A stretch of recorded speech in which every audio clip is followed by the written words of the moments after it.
Você sabia que o pai da neurologia era um exímio entendedor de hipnose? Ele usou hipnose por 30 anos, estudou hipnose por 30 anos e tudo que sabemos e usufruímos da hipnose hoje somos gratos a ele. Nós que somos da ciência, ele usou hipnose no cenário científico desde 1882.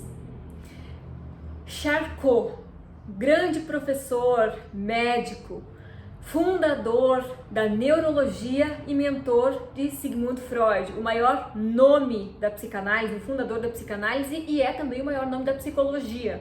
Tanto que muitas pessoas confundem psicologia por psicanálise, porque o mais da psicologia foi Freud, né? Aluno de Charcot. Hoje eu vou contar um pouco da história do pai da neurologia com a hipnose. É uma história um pouco triste, então se prepare, mas é importante você saber disso tudo. Charcot, ele é o pai da neurologia moderna. Por que o pai da neurologia moderna? Porque existia neurologia desde o tempo da caverna. Você abria o crânio, olhava o crânio, mas só foi se consolidando como um campo científico, numa área acadêmica estruturada através de Charcot. Ele ficou famoso, tanto que ele criou o maior centro de neurologia da Europa na época dele. Ele é o maior nome, é o maior neurologista que existiu na humanidade, e ele consolidou, ele criou a neurologia moderna. E Charcot o que fez? Vou contar um pouquinho da história de vida dele. Charcot, ele era um médico e muito pobre. Ele era um médico, um homem muito inteligente, mas muito pobre. E ele gostava de uma moça. E essa moça, ela vinha de uma família muito abastada, muito rica. O pai dessa moça era um homem muito rico e era um político influente da época. E para ele casar com a filha desse homem, esse político muito rico falou: tá bom, mas então você vai ter que se inserir ali na sociedade, ser alguém de grande nome. Eu vou pegar aqui um hospital que tem, chamado Salpêtrière, aqui em Paris, você vai cuidar desse hospital e faça algo grande aí para não manchar o nome da minha família. Mais ou menos isso que o pai da moça fez. E Charcot casou com essa moça e assumiu o hospital de Salpêtrière. Deixa eu contar um pouquinho da história do hospital antes disso. O Hospital de Salpêtrière, ele foi criado para abrigar todo mundo que estivesse excluído da sociedade. Então era um grande espaço que foi criado lá em 1700 e alguma coisa para abrigar ladrões, epiléticos, pessoas com doenças, com pestes, com sarna, prostitutas, qualquer pessoa que tivesse à margem da sociedade eles prendiam lá. Era um grande presídio. Todo mundo estava lá. Depois que teve a Revolução, soltaram algumas pessoas consideradas normais, vamos dizer assim. Soltaram as prostitutas, soltaram as pessoas que poderiam viver em sociedade, assassinaram muitas pessoas e alguns ficaram ainda presos lá, que eram os doentes. E começou a se configurar esse espaço com um aspecto hospitalar. Começou a ser hospitalizado, então essas pessoas doentes mentais ficavam trancadas lá. Mudou o cenário. Quando Charcot vai para esse local, ele já tinha passado por mais uma transformação, esse hospital de Salpêtrière. Ele já tinha se configurado como um hospital para histéricas. Nessa época que Charcot assumiu, ele era um hospital que tinha 1.200 mulheres histéricas ou que apresentavam qualquer epilepsia, alguma coisa que parecesse doença na época.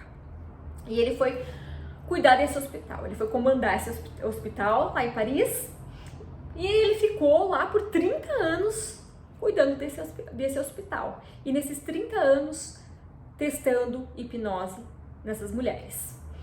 Mas um agravante, algo que foi bem intenso nessa história, é muito triste, gente, muito triste.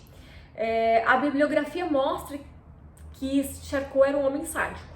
Ele tinha o prazer de ver as pessoas sofrendo. Ele era um homem muito sádico. A literatura também mostra que ele não queria voltar para casa, ele queria ficar no hospital. Ele morava praticamente no hospital, era raro ele ir para casa dele, ele gostava de ficar lá e fazendo experimento com essas mulheres. Acontece que nesse tempo que ele ficou fazendo experimentos, alguns experimentos foram muito tristes, inclusive resultaram na morte de algumas mulheres. Estudou profundamente a histeria.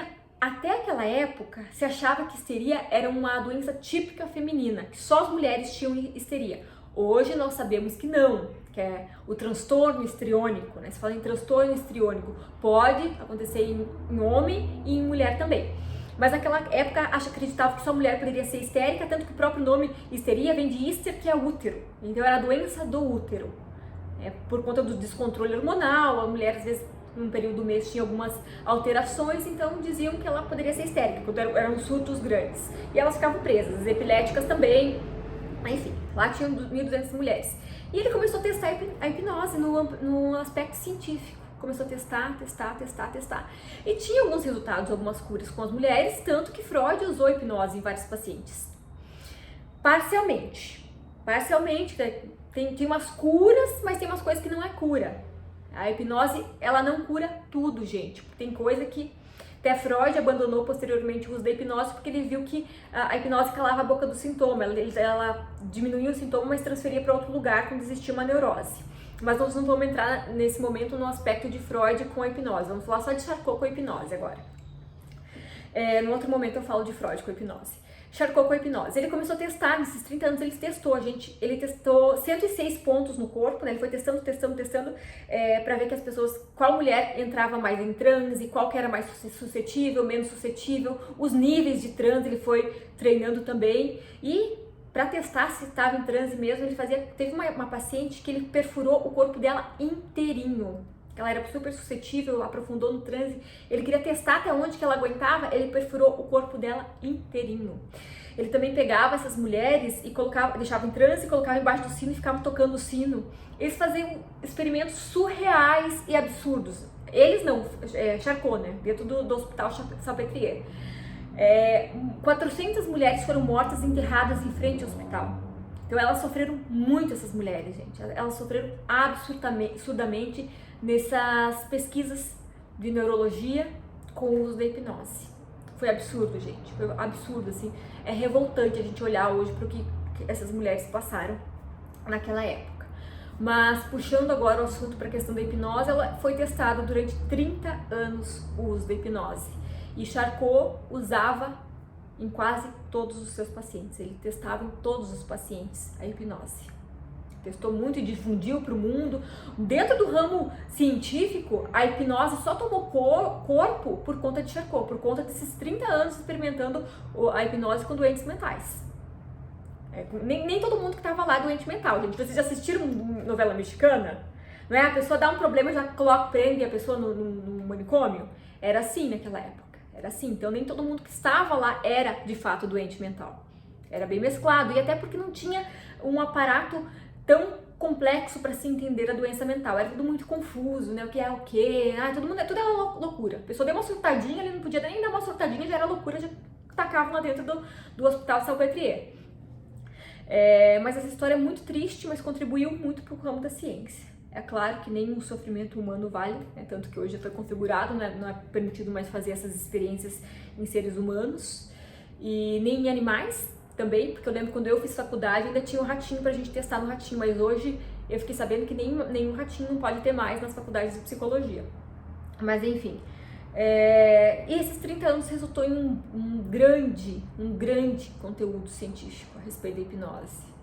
106 pontos ele usava no corpo, ele percebeu que dava mais resultado no corpo, ele saiu difundindo o mundo afora a hipnose, ensinou para Freud, ensinava para todos os alunos dele e se tornou um grande propagador da hipnose científica, decodificador da hipnose no amparo científico e propagador da hipnose. Então ele foi o pai da neurologia, construiu o maior império de neurologia da Europa e trouxe a hipnose, tornou acessível e compreensível a hipnose dentro do ramo científico. Então lembre desse nome, Charcot, o pai da neurologia moderna, o grande professor e mentor de Freud, que é o maior nome dentro da psicologia.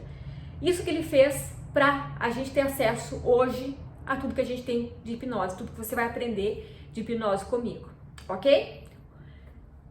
Beijo!